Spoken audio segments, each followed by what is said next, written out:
ओम शांति। 10 अप्रैल 2026। बाप दादा के मधुर महावाक्य। मीठे बच्चे, बाप आए हैं भारत को सेल्वेस करने। तुम बच्चे इस समय बाप के मददगार बनते हो। भारत ही प्राचीन खंड है।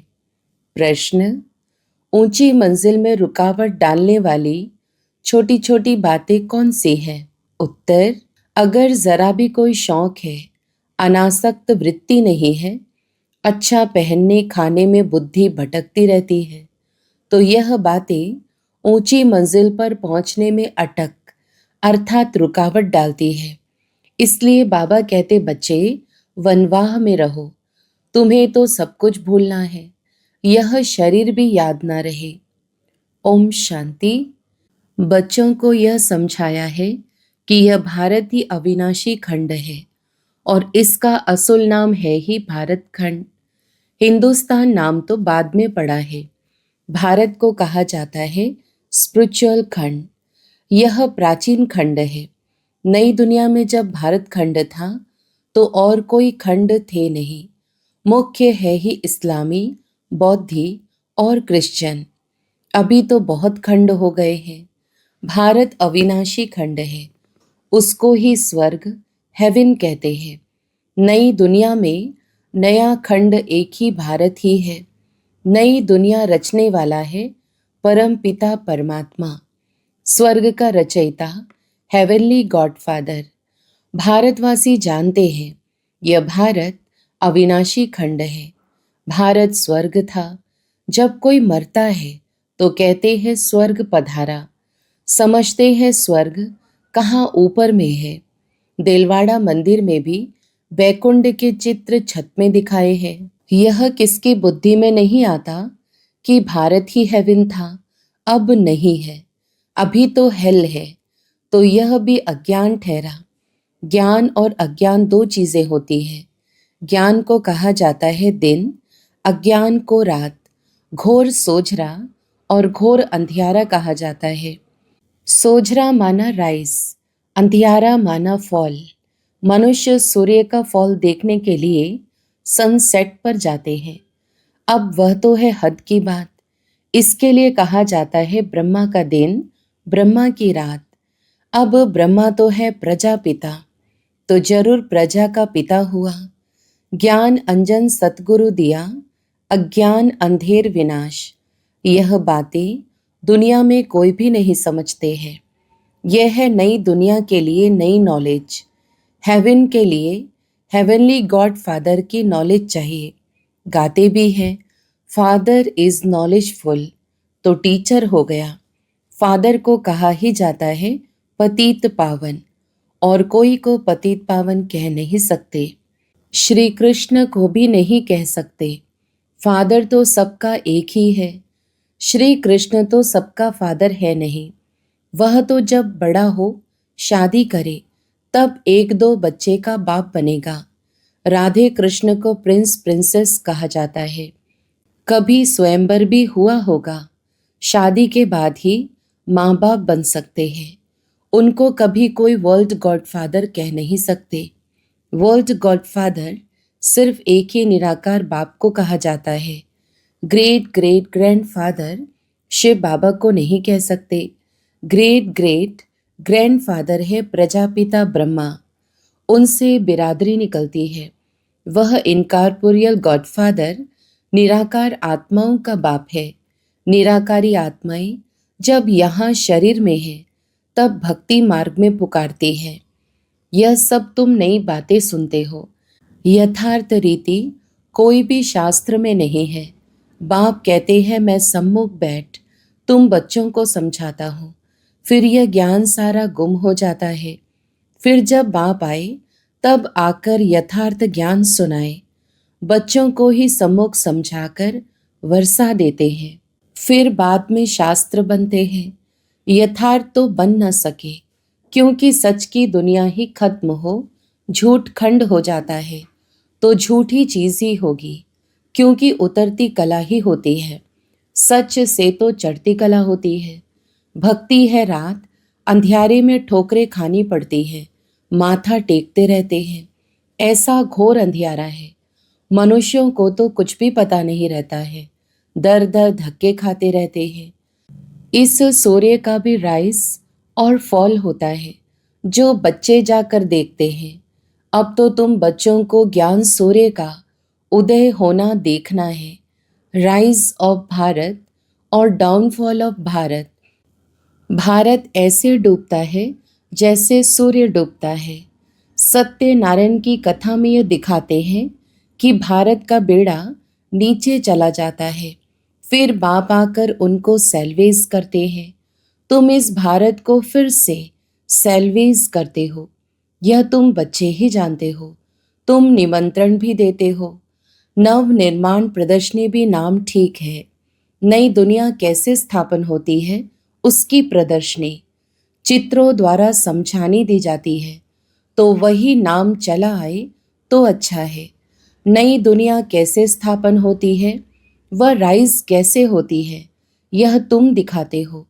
जरूर पुरानी दुनिया फॉल होती है, तब दिखाते हैं कि राइज कैसे होता है। यह भी एक स्टोरी है, राज्य लेना और गंवाना। 5000 वर्ष पहले क्या था? कहेंगे सूर्यवंशियों का राज्य था, फिर चंद्रवंशी राज्य स्थापन हुआ। वह तो एक दो से राज्य लेते हैं, दिखाते हैं फलाने से राज्य लिया। वह कोई सीढ़ी नहीं समझते। यह तो बाप समझाते हैं कि तुम गोल्डन एज से सिल्वर एज में गए, सीढ़ी उतरते आए।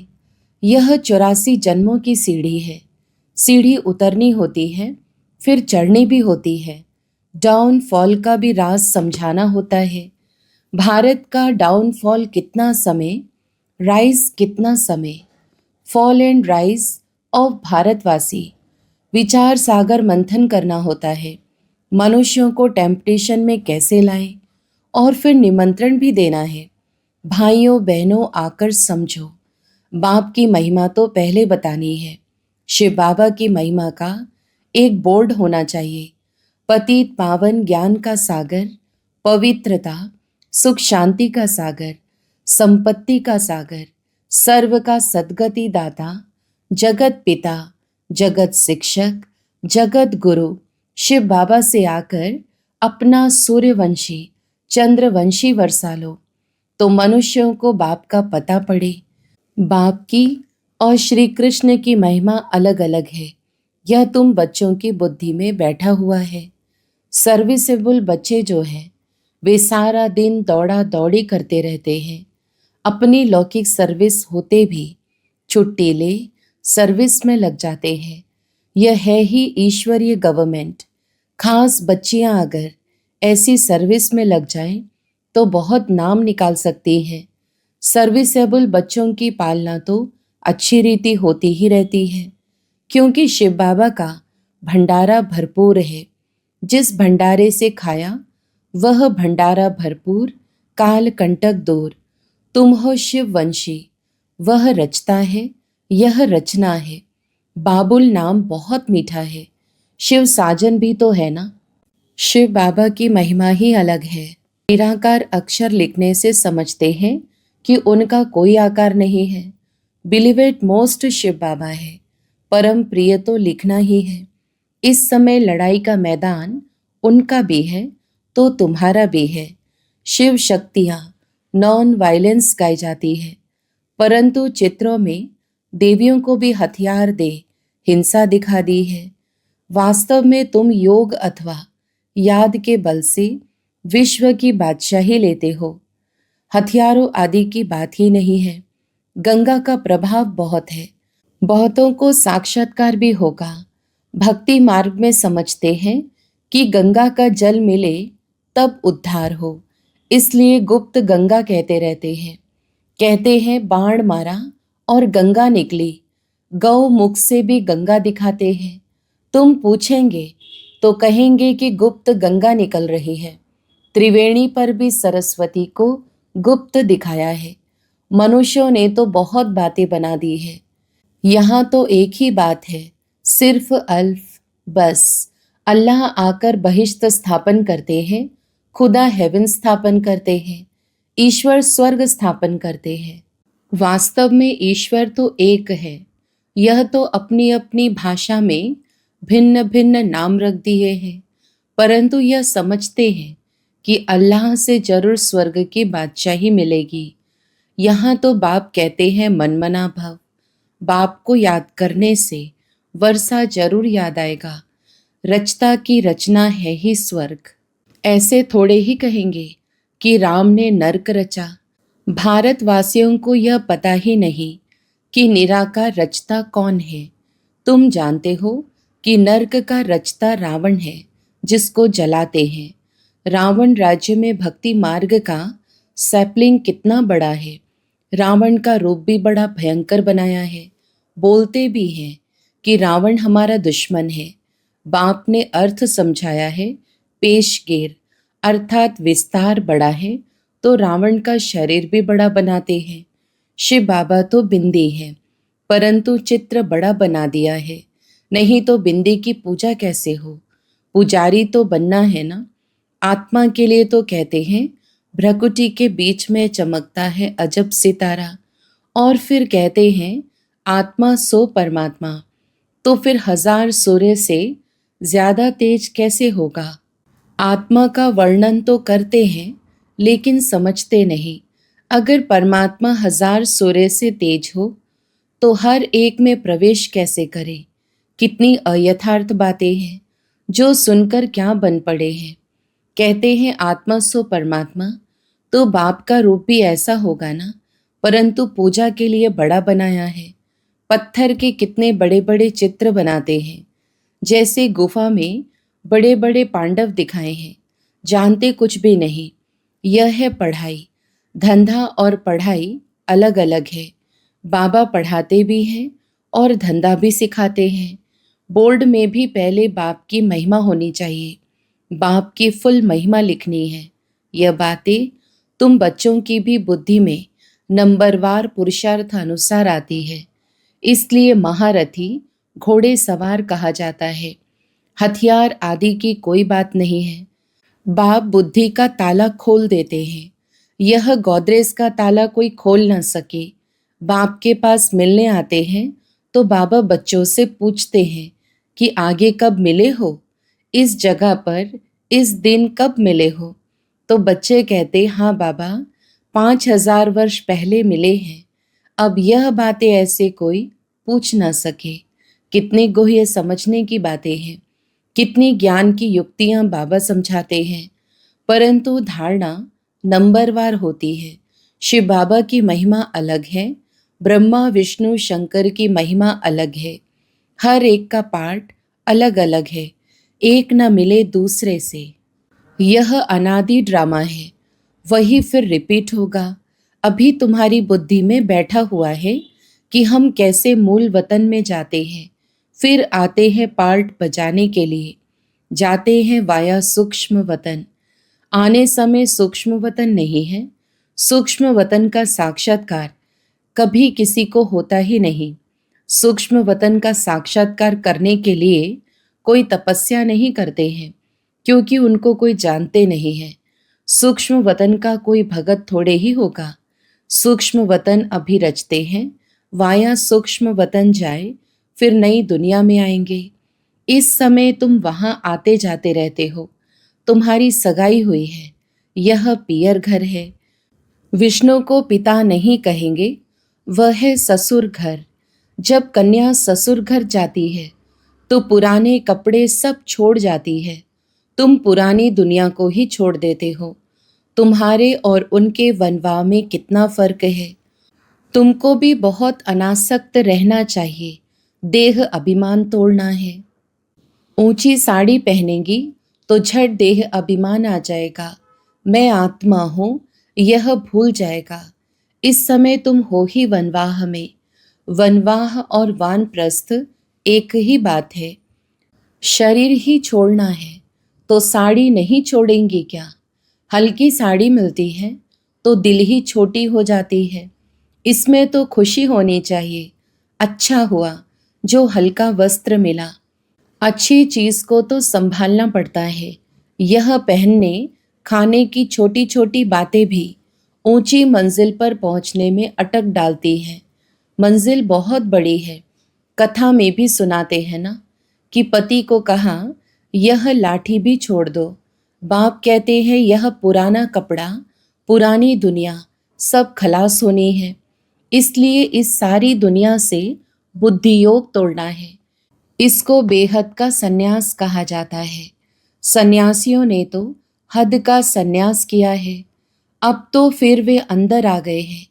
आगे तो उन्होंने बहुत ताकत थी। उतरने वालों की महिमा क्या हो सकती है।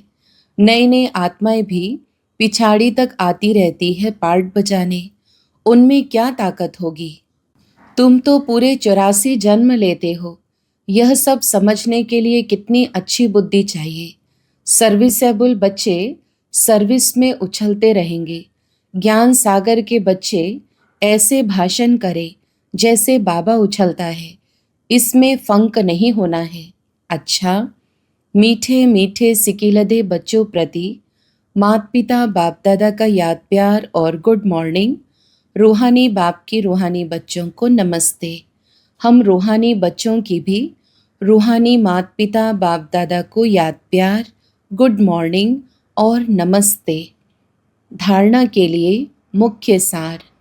पहला, बुद्धि से बेहद का संन्यास करना है। वापस घर जाने का समय है। इसलिए पुरानी दुनिया और पुराने शरीर से अनासक्त रहना है।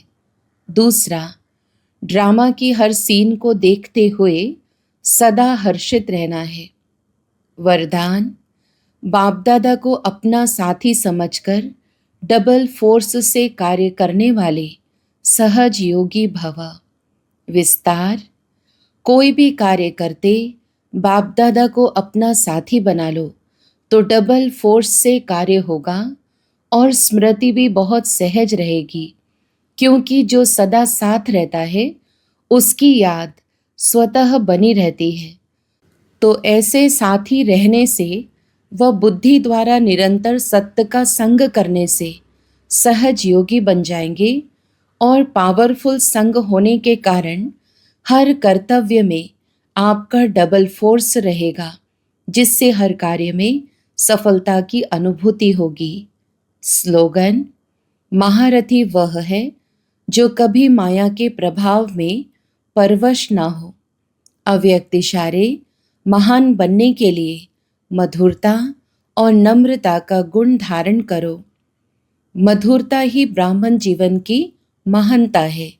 जहाँ मधुरता है वहाँ पवित्रता है। बिना पवित्रता के मधुरता आ नहीं सकती। जितना बुद्धि में नशा हो उतना ही कर्म में नम्रता और बोल में मधुरता हो। ऐसे नशे में रहने से कभी नुकसान नहीं होगा। सिद्धि को पाने वाले स्वयं को नम्रचित, निर्माण, हर बात में अपने आप को गुणग्राहक और मधुरता संपन्न बनाएंगे। अच्छा, ओम शांति।